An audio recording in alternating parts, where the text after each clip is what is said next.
ایک تاجر نے ہوش سنبھالتے ہی محنت کا دامن تھامے رکھا اور بالآخر وہ اپنی محنت سے ایک بہت بڑی کمپنی کی بنیاد رکھنے میں کامیاب ہو گیا۔ وقت گزرتا گیا، اس کمپنی کا مالک خاصا ضعیف ہو گیا۔ اس کی چونکہ اپنی کوئی اولاد نہ تھی اور وہ چاہتا تھا کہ اس کے جانے کے بعد اس کی کمپنی غلط ہاتھوں میں نہ پڑے، لہٰذا اس نے تمام ڈائریکٹرز کا اجلاس بلوایا اور ان سے اپنی آخری خواہش بیان کی کہ وہ ان میں سے کسی ایک کو اپنے بعد اس کمپنی کی سرپرستی سونپنا چاہتا ہے، اور پھر ان میں سے سب کو ایک ایک عدد بیج دیا اور بولا کہ میں آپ لوگوں کو 1 سال تک کی مہلت دیتا ہوں۔ 1 سال تک جس کے بیج میں سب سے زیادہ اچھا پودا نکلے گا میں اس کو اس کمپنی کا مالک بنا دوں گا۔ یہ سن کر تمام ڈائریکٹرز حیران ہوئے کہ اتنے معمولی کام پہ ہمیں اتنا بڑا انعام ملے گا۔ سب نے اپنے اپنے پودوں پر محنت شروع کر دی۔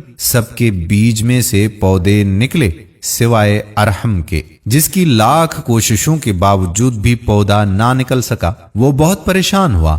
اس نے نیا گملہ خریدا اور پھر اس نئے گملے میں بہترین کھاد ڈالی، اس کو روز پانی بھی دیتا رہا۔ غرض اس نے ہر طرح سے اپنے بیج کو سنبھالا مگر اس میں سے پودا نہ نکل سکا۔ ارحم بہت مایوس ہو گیا مگر اس نے ہمت نہ ہاری۔ وہ روز آفس سے آتا اور کئی گھنٹے اس گملے کے ساتھ لگا لیتا مگر اس کے کچھ ہاتھ نہ آیا۔ ایسے میں ہی 1 سال گزر گیا۔ کمپنی کے مالک نے 1 سال کے بعد پھر سے تمام ڈائریکٹرز کا اجلاس بلوایا۔ تمام ڈائریکٹرز اپنے اپنے پودے ہاتھ میں لے کر حاضر ہوئے سوائے ارحم کے، جو خالی ہاتھ آیا تھا اور شرمندگی کے باعث مالک سے کئی دور فاصلے پر بیٹھا تھا۔ بات چیت کے بعد مالک نے سب سے ان کے پودوں کے بارے میں پوچھا۔ ہر ایک کے گملے میں مختلف پودے کھل رہے تھے۔ سب ایک ایک کر کے بتانے لگے کہ کیسے انہوں نے اپنے پودے کا خیال رکھا۔ مالک نے یہ سب دیکھنے کے بعد کہا کہ ان میں سے ایک گملہ کم ہے، وہ کس کا ہے؟ ارحم، جو کسی ڈائریکٹر کے پیچھے چھپ کر بیٹھا ہوا تھا، کھڑے ہو کر بولا کہ سر افسوس کے ساتھ کہنا پڑ رہا ہے کہ میں آپ کے امتحان میں کامیاب نہیں ہو سکا۔ میں نے بہت کوشش کی مگر میرے بیج سے پودا نہیں نکل سکا۔ اس کی بات سن کر وہاں موجود کچھ ڈائریکٹرز نے اس کا مذاق بنایا اور دیگر نے اس سے ہمدردی کا اظہار کیا۔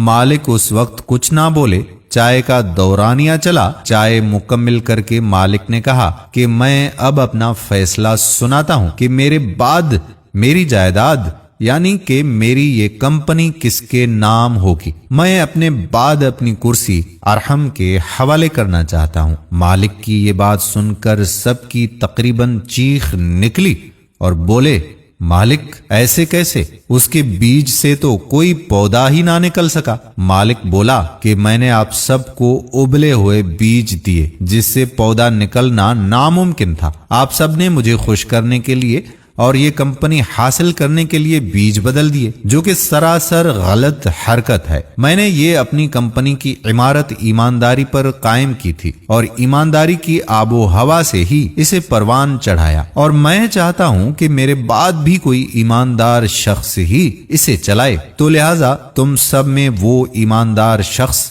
ارحم ہی ہے۔ یہ سن کر ارحم بہت خوش ہوا کیونکہ اسے اس کی ایمانداری کا صلہ مل چکا تھا۔ دوستو، کبھی بھی امانت میں خیانت نہیں کرنا چاہیے، کیونکہ ہم دنیا کی نظروں سے تو چھپ سکتے ہیں مگر اللہ تعالی ہر جگہ اور ہر وقت ہمیں دیکھ رہا ہوتا ہے اور وہی بہتر فیصلہ کرنے والا ہوتا ہے۔ جزا و سزا کا مالک صرف اور صرف اللہ ہی ہے۔ امید کرتے ہیں کہ یہ چھوٹا سا پیغام آپ کو پسند ضرور آیا ہوگا اور اپنے دوستوں احباب تک بھی یہ پیغام پہنچائیں گے۔ آنے والی ویڈیو تک آپ کا اپنا میزبان قادر بخش کلہوڑو آپ سے اجازت چاہتا